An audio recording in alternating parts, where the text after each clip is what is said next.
Update, brought to you by Simcox Advocates, advising businesses and families since 1949. Visit simcox.com or call 690 300.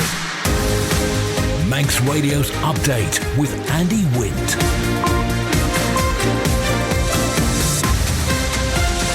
Faster, my good evening. It's 5:30. This is Update for Tuesday, 8th of August 2023 from Manx Radio. 30 minutes to look at the latest news on the Isle of Man and background to the news and sport and business and Sea Watch and travel updates.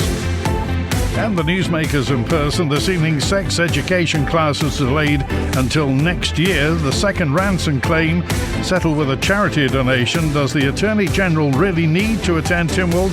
Port Erin Commissioner's answer over shop closure. And Mathew Rennie returns to the ring in October. Man Benham for all your business and legal needs. First of all, at 29 minutes ahead of 6 o'clock, the update news headlines, faster by William King. An investigation's found whilst the contents of the relationships and sex education curriculum being used on the island are appropriate, there are improvements which need to be made in its delivery. The subject won't be taught in Manx schools until at least early 2024. A second unfair dismissal claim lodged by the island's former medical director has been settled with a donation to charity. The Department of Health and Social Care has given £5,000 to Hospice Isle of Man and made an unreserved apology to Dr. Rosalind Ranson. Manx Care is planning to reinstate weekend endoscopy appointments in an attempt to clear the backlog. People referred for urgent gastroscopies are currently waiting 7 months on average. In international news, Sinead O'Connor has been remembered as a singer and activist whose voice moved a generation of young people. Mourners lined the streets as stars including U2's Bono and Bob Geldof attended her funeral. The details of tens of millions of UK voters could have been accessed by hackers who targeted the elections watchdog. The Electoral Commission there says it's been affected by hostile actors. And the pass rate for Scottish Highers has fallen from last year, but the number of students who've achieved A to C grades is still better than before the COVID pandemic. Those are the update news headlines. Man Benham. Contact us by phone, video call, email or face-to-face. We're happy to connect with you. Manx Radio Weather with Manx Glass and Glazing. Jeremiah, thank you. William from the Ronaldsway Met Office. No wind warning in operation for the North Irish Sea. State of sea is smooth or slight. And this evening, nice. Late sunshine, variable cloud, light to moderate north-northwesterly and dry overnight with some clear breaks. Minimum temperature 12 Celsius. For Jacrine, Wednesday, cloudy with a risk of light rain on a light to moderate south-southwesterly late morning or early afternoon. And coastal mist will develop. It'll be brighter across the north and up to 20 degrees, down to 15 through the night. Into Jardine, cloudy start and then some sunny spells on Thursday. Light to moderate wind backs to the east or southeast. Maximum temperature 22 Celsius. Now the tide has turned. High water was a little under 10 minutes ago. Sunset's 4 minutes past 9. Low water 23 minutes to midnight. Sunrise at 16 minutes before 6. And high water at 8 minutes before 6. Remember, the mountain road is closed from 6:30 tonight. Manx Glass and Glazing can produce bespoke splashbacks for your kitchen in any colours. Speak to the team on 674 573. Relationships and sex education won't be taught in Manx secondary schools until early 2024. William is back with that full story. A one-page executive summary of the second part of an independent investigation which looked specifically at how the RSE curriculum was taught at QE2 has been released today. The summary says improved communication between schools and families will enable parents and carers to make informed decisions regarding the delivery of this curriculum to their children. It says a smaller group of teachers should be encouraged to specialise in the subject of relationships and sex education, and whilst the contents of the curriculum are age appropriate, training will ensure a consistent and age appropriate method of delivery. The Minister of Education, Sport and Culture, Julie Edge, says, "I welcome the report and thank all the parents, teachers and officers who have contributed." She says her department will now work with schools to ensure that necessary changes are made and a clear plan is developed to inform the most appropriate way forward to resume delivery of RSE in early 2024. Minister Edge says the department will ensure the plans are communicated appropriately to parents. The Department of Health and Social Care has made a £5,000 donation to Hospice Isle of Man and apologised to the Isle of Man's former medical director. It comes as the two parties have agreed to settle a second unfair dismissal claim lodged by Dr. Rosalind Ranson. Here's Sean Cowper. The tribunal previously ruled Dr. Ranson had been unfairly dismissed as a result of whistleblowing when the decision not to transfer her to Manx Care was made in December 2020. In a hearing in June, the panel heard she was intending to proceed with a second claim relating to her treatment ahead of her departure from the Department of Health and Social Care in January 2022. Since that hearing, Dr. Ranson and the DHSC have come to an agreement requiring the department to donate £5,000 to the island's hospice. The DHSC has also made an unreserved apology for the damaging treatment of Dr. Ranson, which included significant continuing detriments after March 2021, as well as adopting the apologies previously made in Tynwald by the Chief Minister and Health Minister. The tribunal says this draws a line under the disputes between the two parties, but that Dr. Ranson has reserved her position in respect of claims in other forums. However, the two parties are yet to agree legal costs relating to Dr. Ranson's first claim. Earlier this year, the tribunal heard the sides disagreed over the medic's legal bill, as early in the case she had been represented by her husband, who is a barrister. In May, the tribunal awarded Dr. Ranson a total of £3.2 million plus 70% of her legal costs, a record-breaking payout for a whistleblower on the Isle of Man. Update brought to you by Simcox Advocates, advising businesses and families since 1949. Visit simcox.com or call 690 300. Parents who are struggling with spiralling costs on the Isle of Man are being offered a helping hand ahead of the new school term. The Children's Centre says there are some on the Isle of Man who can't afford school uniforms for their children, so the charity has once again stepped in to help, as Director of Services Janet Bailey explains. They're all pre-loved uniforms. We have some branded and quite a lot of unbranded, and we have sweatshirts, t-shirts, trousers, skirts and some summer dresses. One thing that every parent has to provide for their child is a school uniform, and with spiralling costs, school uniform is something that is not a cheap thing to be purchasing. When you think of kitting out 2 or 3 children, it runs into hundreds and hundreds of pounds. So for us, we felt that this is one way in which we can support the families of the Isle of Man. Around about 10 to 15 families have already messaged in with their requirements. I mean, we're all struggling. The cost of really the basics, just bread, milk, cheese, these things are really, really expensive today. Families are really struggling, and no matter what your income today. So for us, it's just, we want to ensure that we can support families. How can people contact you?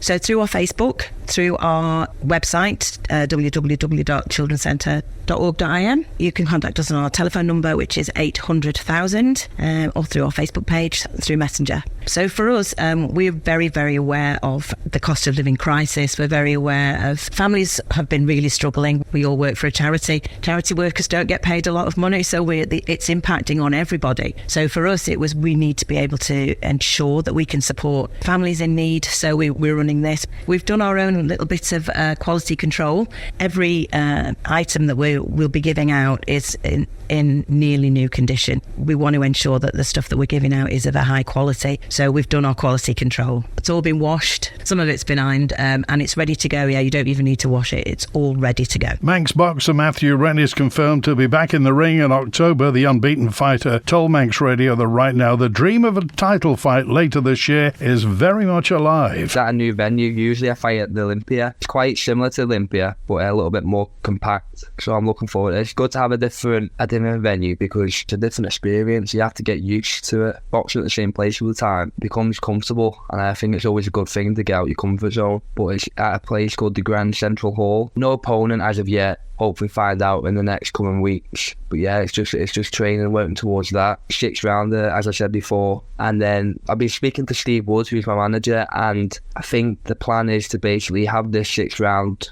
in October, and then I'm ready then for anything that comes my way before the end of the year will be taken basically, and hopefully it'll be on TV, maybe in a title fight. But if nothing like that pops up, then I'll just keep on my path and keep developing the way I am.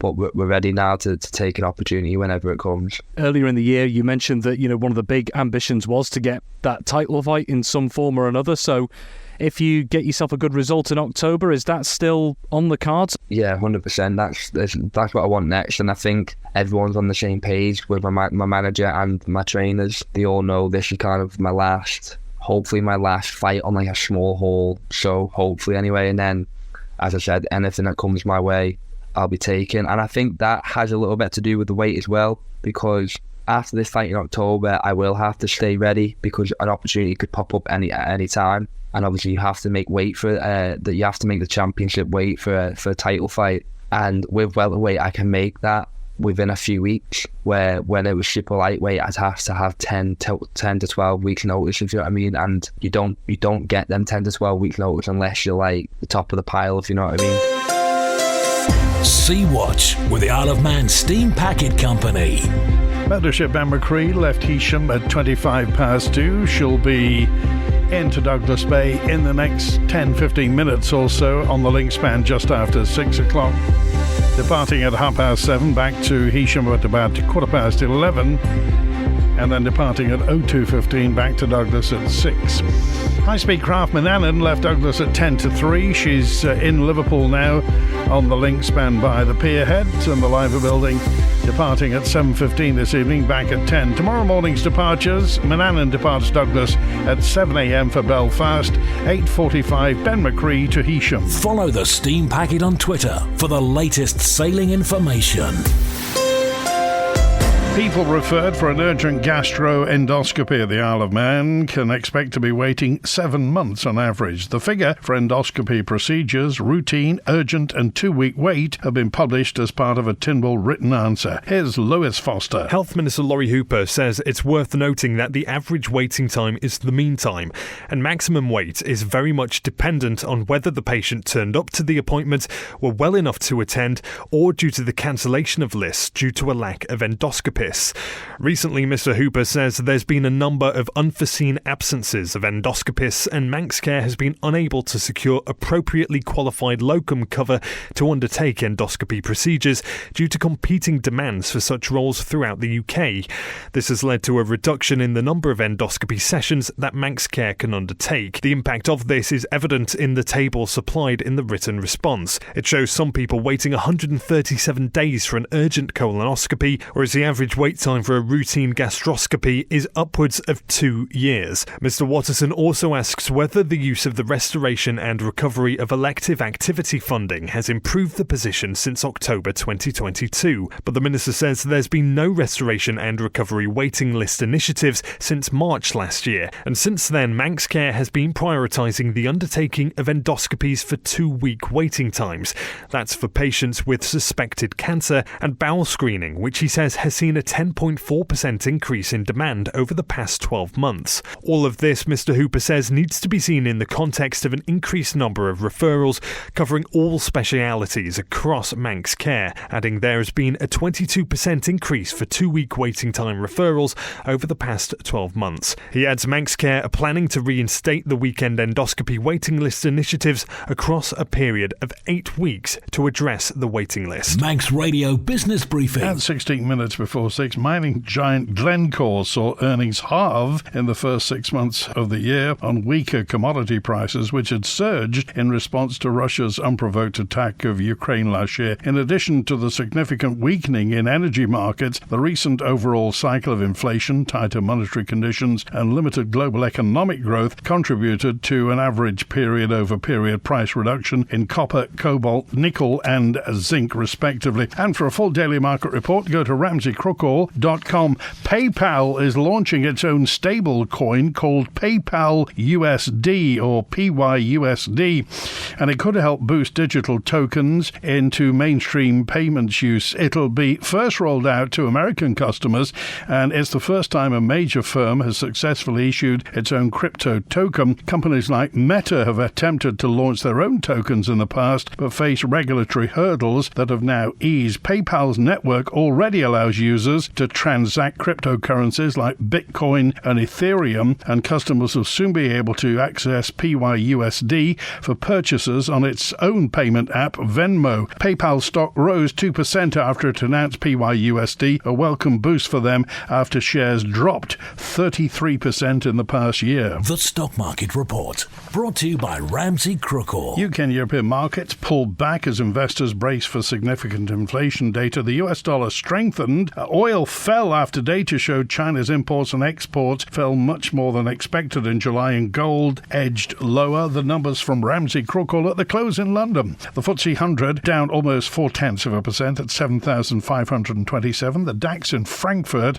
down 1.1% at 15,774. In New York City, the Dow Jones Industrials down almost 1% at the moment, 35,130. The Nasdaq Tech Stocks Index down 1.4% at 13,602. And in Chicago, the S&P 500 down just over 1% at 4,472. In the exchange markets, the British pound sterling trading at $1 27.2 cents, €1 16.1 cents, and 24 South African rand 12.7 cents. In commodities, gold's down 0.5% at $1,926 per troy ounce, and a barrel of Brent crude down just over 1% at $84.93. You've got an investment plan? Yeah, Mike set it up. But don't you need loads of money to do that? Not this one. It's called Shearwater from Ramsey Crookall, and you pay in monthly as little as £100. So it's like saving regularly, really helping us invest in the future for a house, or the kids' education. £100 a month? I could easily do that. You should. The sooner you start, the better. Invest in your future with as little as £100 a month.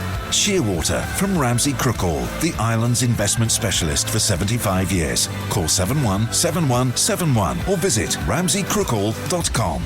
Licensed and regulated by the Isle of Man Financial Services Authority. The Home Affairs Minister said it's helpful to have the Attorney General within the Isle of Man's Parliament, but it should be looked at as to whether his full-time attendance is needed, after Tynwald recently approved a series of recommendations looking at the role of the AG. Within the scope of the role to be reviewed further, Jane Paul Wilson, MHK, the Minister, said more about this to Phil Gore. At the moment, a number of functions sit under the Attorney General, which he or she must act on themselves, and it's recognised that it's not necessary actually, or it's sometimes not appropriate for those functions to sit within the Attorney General's role. So those recommendations will be acted on to move those functions away from the Attorney General. I think the other thing that the public probably wouldn't see but would make a difference as to our ability to progress policy is at the moment we have a hub in the Attorney General's chambers comprising officers who, some of whom do policy work as well as legislative work, and the question has been posed as to whether we could get more done and develop policy more speedily if some of that function moved away from the Attorney General's chambers, either into a central policy hub or back to within departments. I think that's got to be a collaborative discussion, because in the end it's not about change for change's sake, it's about what will help us be most efficient and effective. I think some views were expressed about whether it's apt or not for the Attorney General to move legislation at all. In the Legislative Council, two different views, so I will be taking account of that. I think also there is, though, a broad recognition that it is helpful to uphold the rule of law to have the Attorney General as a member of Tynwald and the Legislative Council. The question is, again, pragmatically, how that membership should best be taken forward, whether there should remain a requirement for full attendance or perhaps a more flexible approach. Update brought to you by Simcox Advocates. Manx Radio Sport. Fast am I, Rob Pritchard. Fast am I. Good evening. Team Isle of Man athletes are back in action today on day 4 of the 2023 Commonwealth Youth Games in Trinidad and Tobago. 2 of the Manx swimmers have been taking part in the latest set of heats this afternoon. First up was Conor Meelan in the men's 100-metre breaststroke. He placed 8th in his heat in a time of 1 minute, 20.47 seconds and 15th overall. Meanwhile, Ella Justice was also back in the pool today, involved in the women's 200-metre backstroke, placing 3rd in her heat in 2 minutes, 26.5 2.56 seconds. Elsewhere, one of the Isle of Man's athletics competitors gets his campaign underway tonight. Regan Corrin will compete in the men's long jump at approximately 9:35pm Isle of Man time. In motorsport, the current Manx Grand Prix Classic Senior champions have confirmed their rider lineup for this year's event. It's been announced Davies Motorsport will field Dominic Herbertson and Michael Rutter in the Classic Senior contest on board 2 Yamaha TX500 machines. Herbertson has ridden for the outfit since 2017. Rutter, meanwhile, will make his Davies Motorsport debut. For the first time, the team will contest the Classic Superbike race in 2023 as part of its expansion at the meeting. Mike Brown will compete in the class for the outfit on board a new Yamaha YZF 750. And in shooting, Alan Wade has become the Isle of Man automatic ball trap champion for the first time after victory at the weekend. The championship was held at Miriveg in Santon with 14 competitors involved in near ideal conditions. Stan Skinner led for the first 3 rounds, but Wade continued to eat into his advantage as the rounds went by. With all to shoot for in the last round, Wade set the target to beat, scoring 23 to finish on 91. Skinner had the chance to take the championship at the last target, however he missed, and so a shoot-off with Wade was required over a full round of 25. Skinner hit his first 4 targets but missed his 5th, but Wade hit all 5 to record a straight to win. Manx Radio Travel, driven by Quayside Tyres and Service Centre. I'm not kidding, everything's fine at Ronald's Way.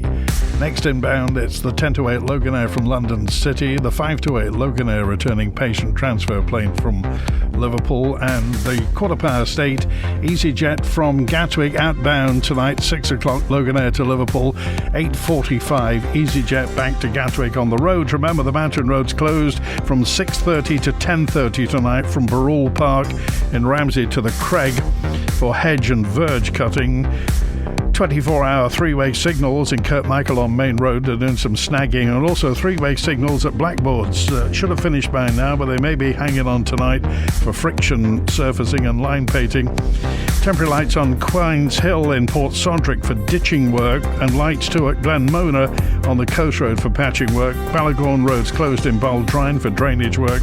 Garth Road's closed between Tosselby Road and the Foxdale Road for bridge replacement work. East Quay Peel closed between the House of Manannan and the road bridge for work on the road and pavements. Ballymena Road, Jerby's phase closures for water main replacement. In Douglas, temporary lights on Victoria Road at the Falconcliff Terrace Junction.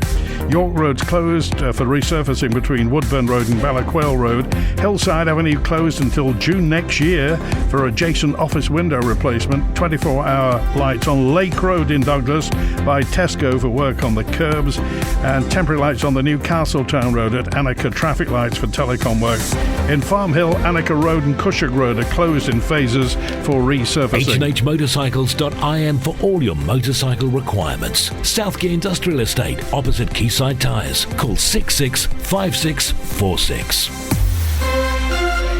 7 minutes before 6, an update. Port Erin commissioners have responded to a business owner who announced they are forcing closure of their physical shop. Flip It, an upcycling and pre-loved goods store, cited increased running costs and a lack of footfall, which prompted criticism of the local authority. Here's Christian Jones. Flip It took to social media with the decision to close their physical operations towards the end of August, but continue on an online-only basis.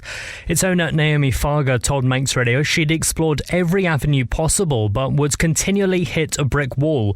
She noted a lack of footfall to the road her shop is based in Church Road.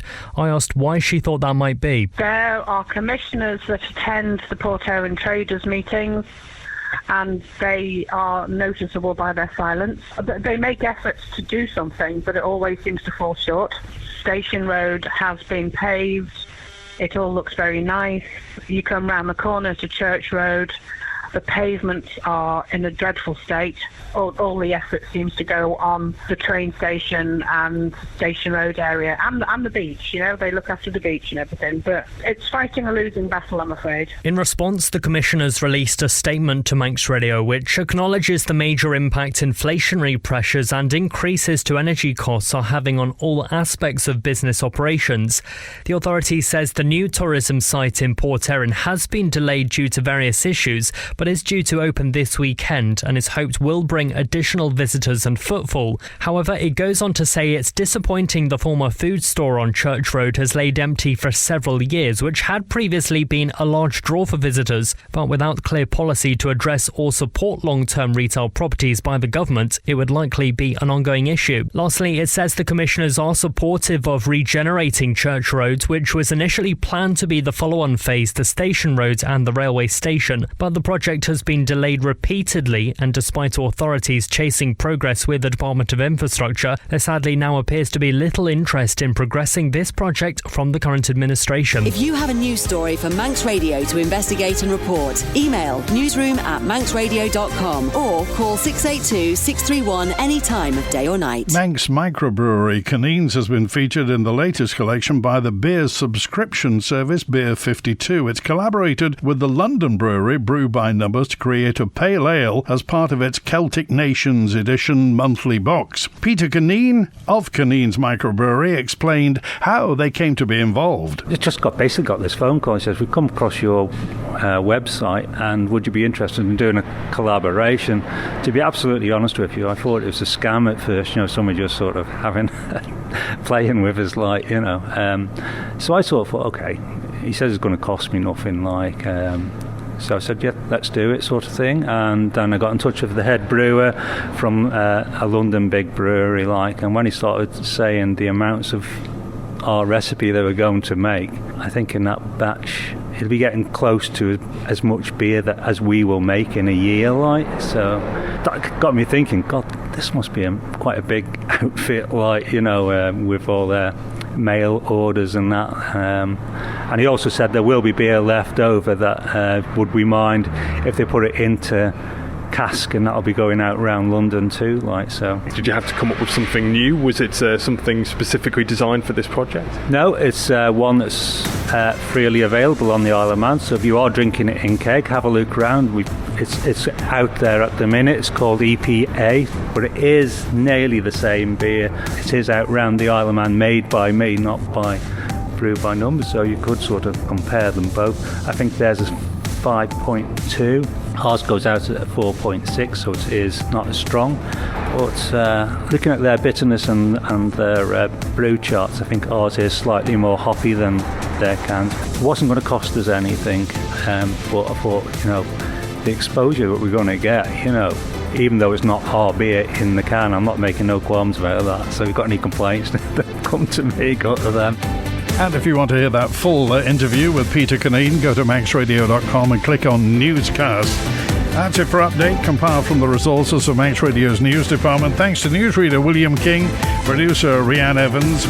Stick around, it's the new series of Countryside with Kiri Kermode and Simon Clark at 6, The Greatest Hits with Chris Kinley at 6:30, The Folk Show with John Barker at 9, and Dave Moore on The Late Show at 10. WINT